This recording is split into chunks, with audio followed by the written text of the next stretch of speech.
Welcome to Thoughts on the Market. I'm Michael Zezas, Global Head of Fixed Income Research and Public Policy Strategy. And I'm Michael Gapen, Chief U.S. Economist.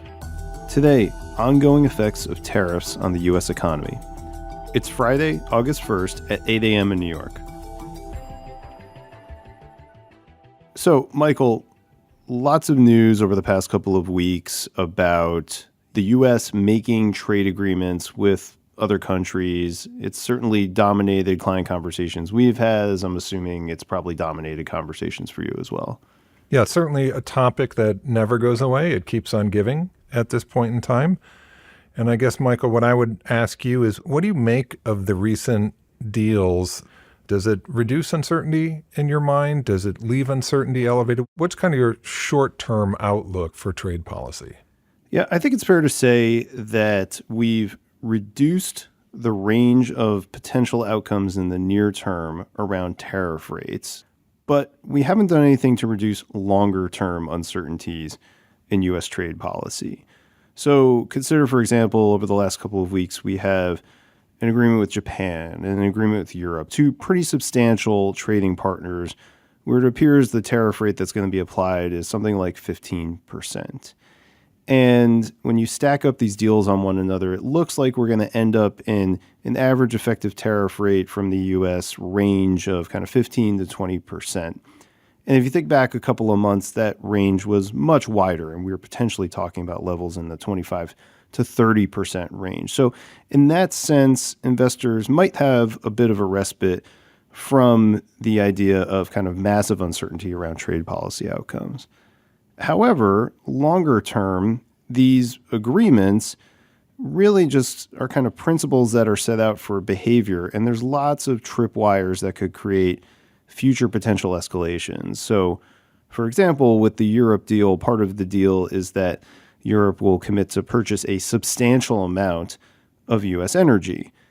There's obvious questions as to whether or not the U.S. can actually supply that amidst its own energy needs that are rising substantially over the course of the next year. So could we end up in a situation where 6 months to a year from now, if those purchases haven't been made, the U.S. sort of presses forward and the administration threatens to re-escalate tariffs again? Really hard to know, but the point is these arrangements have lots of contingencies and other factors that could lead to re-escalation. But it is fair to say, at least in the near term, that we're in a landing place that appears to be somewhat smaller in terms of the range of potential outcomes. Now, I think a question for investors is going to be, how do we assess what the effects of that have been, right? Because is it fair to say that the economic data we've received so far maybe isn't fully telling the story of the effects that are being felt quite yet? Yeah, I think that's completely right. We've always had the view that it would take several months or more just for tariffs to show up in inflation. And if tariffs primarily act as a tax on the consumer, you have to apply that tax first before economic activity would moderate. So we've long been forecasting that inflation would begin to pick up in June. We saw a little of that, but it would accelerate through the third quarter, kind of peaking around the August-September period. So I'd say we've seen the first signs of that, Michael, but we need, obviously, follow-through evidence that it's happening. So we do expect that in the July, August, and September inflation reports, you'll see a lot more evidence of tariffs pushing goods prices higher. So we'll be dissecting all the details of the CPI, looking for evidence of direct effects of tariffs, primarily on goods prices, but also some services prices. So I'd put that down as the first marker, and we've seen some early evidence on that. The second, then, obviously, is the economy's 70% consumption.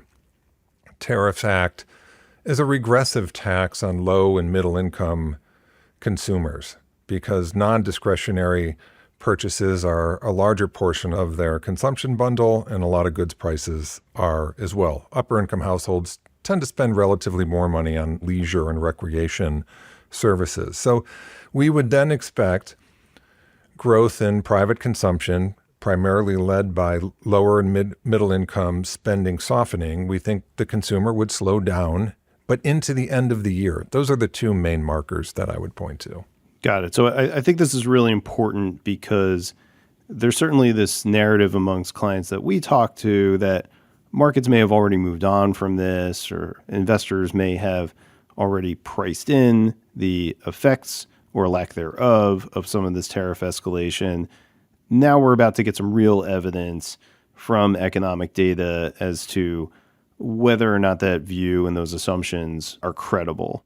That's right. Where we were initially on April 2nd after Liberation Day was largely embargo level tariffs. And if those stayed in place, trade volumes and activity and financial market asset values would have collapsed precipitously. And they were for a few weeks, as you know, but then we dialed it back and got out of that. So yeah, we would say it's wrong to conclude that the economy has absorbed these tariffs already and that they won't have a negative effect on economic activity. We think they will. Just in the base case where tariffs are high but not too high, it just takes a while for that to happen. And of course, all of that's kind of core to our multi-asset outlook right now, where a slowing economy, even with higher recession probabilities, can still support risk assets. But of course, that piece of it is going to be very complicated if the economic data ends up being worse than you suspect.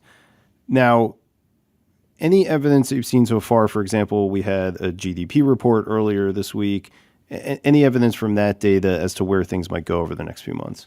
Yeah, well, another data point on trade policy and trade policy uncertainty really causing a lot of volatility in trade flows. So if you recall, there's big front running of tariffs in the first quarter. Imports were up about 37% on the quarter. That ended in the second quarter. Imports were down 30%. So net trade was a big drag on growth in the first quarter. It was a big boost to growth in the second, but we think that's largely noise.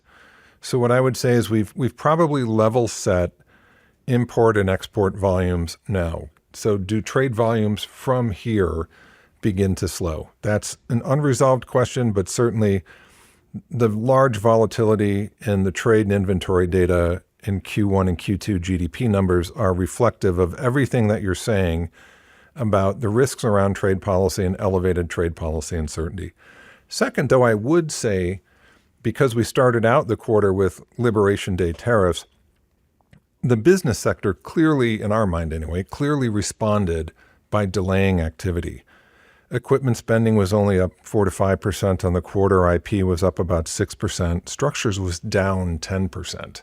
So for all the narrative around AI-related spending, there wasn't a whole lot of spending on data centers and power generation in the second quarter. So what you speak to about the need to reduce some trade policy uncertainty, but also your long-run trade policy uncertainty remains elevated, I would say we saw evidence in the second quarter that all of that slowed down capital spending activity.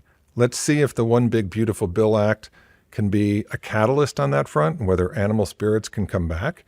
But that's the other thing I would point to is that business spending was weak. And even though the headline GDP number was 3%, that's mainly a trade volatility number, final sales to domestic purchasers, which includes consumption and business spending, was only up 1.1% in the quarter.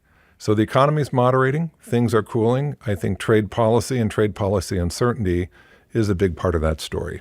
Got it. So maybe this is something of a handoff here where my team had been really, really focused and investors have been really, really focused on the decision-making process of the U.S. administration around tariffs. And now your team's going to lead us through understanding the actual impacts, and the headline numbers around economic data are important, but probably even more important is the underlying. Is that fair? I think that's fair. I think as we move into the third quarter, like between now and when the Fed meets in September, again, they'll have a few more inflation reports, a few more employment reports. We're going to learn a lot more then about what the Fed might do. So I think the activity data and the Fed will now become much more important over the next several months than where we've been the past several months, which has been about announcements around trade. All right. Well, then we look forward to hearing more from you and your team in the coming months. Well, Michael, thanks for taking the time to talk to me. Thanks for having me on.